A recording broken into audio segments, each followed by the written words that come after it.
Hey, what's up guys? It's Cole with M5X Mechanics here, and today I'm just going to show you a quick tip that I like to do when doing some valve cover work on a Toyota Sienna. This one's a 2014, but you can find this same motor, and this process will be applied to many Toyota Siennas as well as other Toyota Siennas with the 3.5. And this is the, 2E, I don't know the exact motor, 2E, FGR, whatever the case is. So anyways, valve cover gaskets on these are pretty common, so I just want to show you a couple quick tips. So first and foremost, you're going to want to get the wire harness out of the way. Obviously, get all the ignition coils off, unplug all your sensors. There's a variety on this valve cover. Once you do that, you're also going to want to unclip the wire harness. There's a bunch of clips all around here like this that attach to little tabs right there. And to release those, you just pull, there's a tab right there, pull it out and it'll release. So there's a variety of those all around, and then you're gonna wanna get the one off the alternator down here, and then also follow the wire harness back towards the air box. There's one right here you're gonna remove. That's gonna give you as much wiggle room as possible. You're also going to need to remove the oil feed line. That's a 19mm bolt, super easy. You have a ground. And then as far as the valve cover goes, you have 10mm bolts all around. Just simple 10mm bolts like this. And then on the front passenger side, you have one 12mm there, a second 12mm there, and then the third 12mm there. You are going to want to keep track of those because they are different size. The long one goes right there, just to give you an idea. And then one last thing, you may think you're all good to go and remove the valve cover. Mine's already loosened off, but again, this is just a tip. Remove the little prongs that the wire harness holds on. And the reason why you're going to want to do that is because if you don't, the valve cover, that's okay.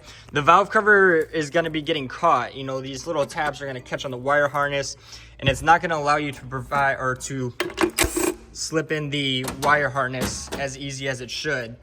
And you don't want to pinch your valve cover gasket when you're installing it. Because that's just gonna cause problems. So now that you have everything out of the way, you have your tabs, you should be able to grab your valve cover pretty easily here and remove it without much restriction. Granted, I'm doing this with one hand, so I am getting caught up, but you should be able to grab it and pull it out without too much interference. There's our gasket there. All right, guys, so continuing on, now you got the valve cover off. Let's go over a couple more things here. So in case you guys didn't know, there is a couple more smaller gaskets that you're going to want to either replace or make sure you don't lose. You can see there's going to be a little rubber O-ring right there. And then there's going to be these two up by the cam. Again, you're either going to replace these or just make sure that you don't lose them. Sometimes they'll stick to the valve cover and sometimes they'll stay in the drivetrain. So just keep that in mind. Other than that, you're obviously going to want to make sure you have a nice clean surface all around where the gasket mates up. In order to do that, I always recommend, and this is the strategy that I always use a green Scotch-Brite. This is used usually for cleaning dishes and stuff like that. But it also works really well for cleaning up gasket surfaces.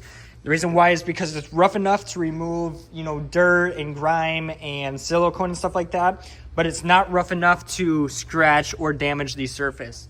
So put some brake cleaner on it, go around, clean up your surface, and that's just going to ensure to help prevent leaks. And lastly, you're going to want to use some silicone, and you're going to put that, and this is pretty universal for all valve cover processes here, is you're going to want to put a dab of silicone where the timing cover meets with the block of the engine. So you can see right here, this is the timing cover side, this is the block of the engine. You're going to want to put a tiny dab of silicone right where that crack is at. There's usually two spots. Mine are right here. You can see there's the second one, timing cover and engine or block. And then lastly, for this specific one on the Toyota, there are crush washers in between this right here, the oil feed line. You will want to replace those crush washers as well, just to ensure there's no other issues. But yeah, that's pretty much all there is to it, guys. I'm going to go ahead and finish cleaning up the surface, get my silicone on there, and we're going to go ahead and put this valve cover on. But anyways, guys, that's just a quick little tip that I wanted to show you when it comes to replacing the valve cover on a Toyota Sienna.